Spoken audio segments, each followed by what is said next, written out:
আমাদের অন্যান্য সকল সদস্যরা, মহাশিবরাত্রি আমাদের হিন্দুদের কাছে অত্যন্ত গুরুত্বপূর্ণ একটি তিথি। এই তিথিতে দেবাদিদেব মহাদেবের সাথে মাতা পার্বতীর বিবাহ হয়েছিল, সেই জন্য এই তিথি রাত্রিকালীন সময় পালন করা হয় এবং সেই নিয়ম মেনে আজও বিবাহের লগ্ন এবং রাত্রি যাপন সবটাই সেই পৌরাণিক সনাতন রীতি অনুসারে আজও চলছে।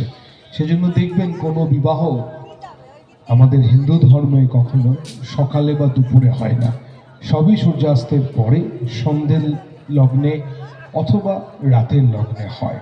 এটা সেই পৌরাণিক কালের নিয়ম।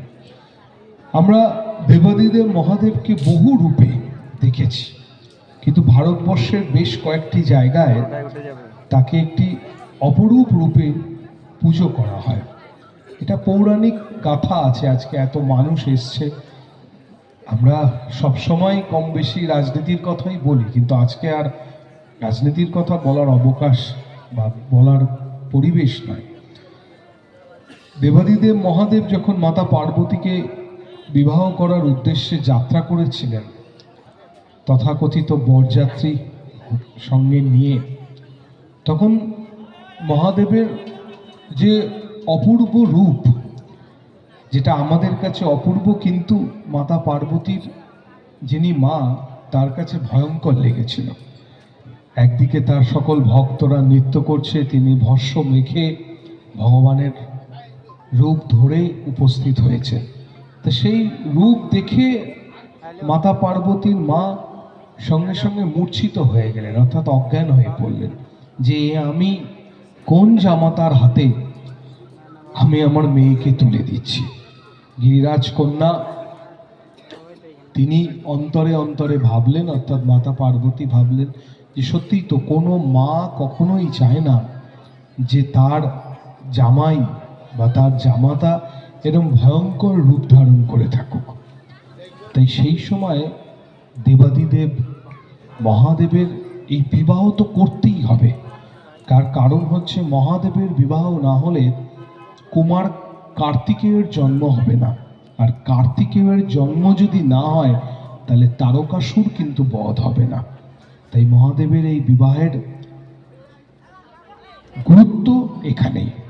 তাই সেই জায়গায় দাঁড়িয়ে সঙ্গে সঙ্গে বিষ্ণুদেবের পদার্পণ ঘটল এবং বিষ্ণুদেব তখন নিজে মহাদেবকে বললেন যে আপনাকে অপরূপ সুন্দর রূপে সাজতে হবে।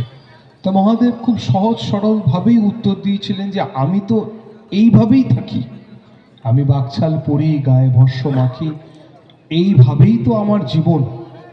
তখন মাতা পার্বতী এসে বলেছিলেন যে প্রত্যেক মাই চায় তার মেয়ের জামাই খুব সুন্দর হোক, এই চাওয়ার মধ্যে কিন্তু কোনো অন্যায় নেই। তাই আপনি যদি অন্তত এই দিনের জন্য আপনার নিজের বসন পরিত্যাগ করে অন্য রূপ ধারণ করেন, আমি খুব খুশি হব। তখন বিষ্ণুদেব নিজে দায়িত্ব নিয়েছিলেন মহাদেবকে সাজানোর। মহাদেবকে নতুন রূপে উনি সাজিয়েছিলেন, সুন্দর করে সাজিয়েছিলেন। সেই অপরূপ রূপ দেখে স্বয়ং মহাদেবও চমকে গেছিলেন। সেই রূপের নাম হয়েছিল চন্দ্রশেখর। তাই ভগবান মহাদেবের আর এক নাম হচ্ছে চন্দ্রশেখর। তাই চন্দ্রশেখর রূপের পুজো কিন্তু এই শিবরাত্রির পরে হয়।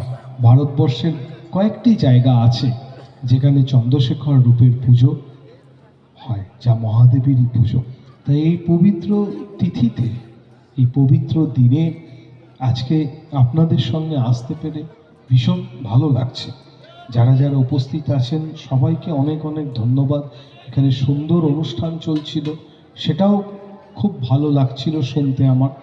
আমি শুধু এইটুকুই বলবো যে মানিকনগরের জন্য আমি 2021 সালের 9ই নভেম্বর বিধায়ক হওয়ার পর থেকে চেষ্টা করে গেছি যাতে এই গ্রামের 3টি বুথ নিয়ে এই গ্রামের যাতে উন্নয়ন হয়। অনেক রাস্তাঘাট, স্টেডিয়াম, স্বাস্থ্যকেন্দ্র এগুলো হয়েছে।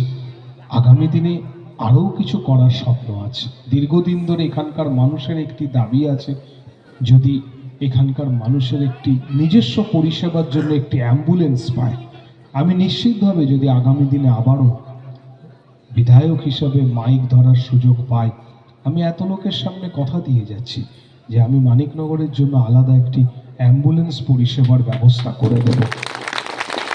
কারণ আমি বিশ্বাস করি রোগ কখনো ওই তৃণমূল, বিজেপি, সিপিএম, কংগ্রেস দেখে আসে না। রোগ মানুষেরই হয়, আর মানুষ মানেই তার মধ্যে ঈশ্বরের বাস, এটা আমি বিশ্বাস করি। তাই আমি আপনাদের অনুরোধ করব যে এই গ্রাম সর্বক্ষেত্রে সমস্ত রকম সহযোগিতা পাবে আমার কাছ থেকে।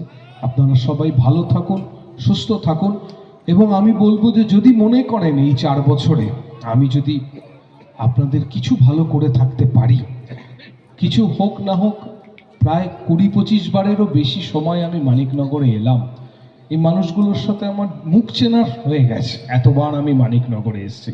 লোকে বলে যে ওখানকার বিধায়ক যে হয় মানিকনগরে বেশি আসে না, এত দূর, কিন্তু আমি প্রতিটা অনুষ্ঠানে এসেছি এবং আপনারা এত ভালোবাসেন আমাকে, যে ভালোবাসার বন্ধনে আমি আবদ্ধ হয়ে গেছি।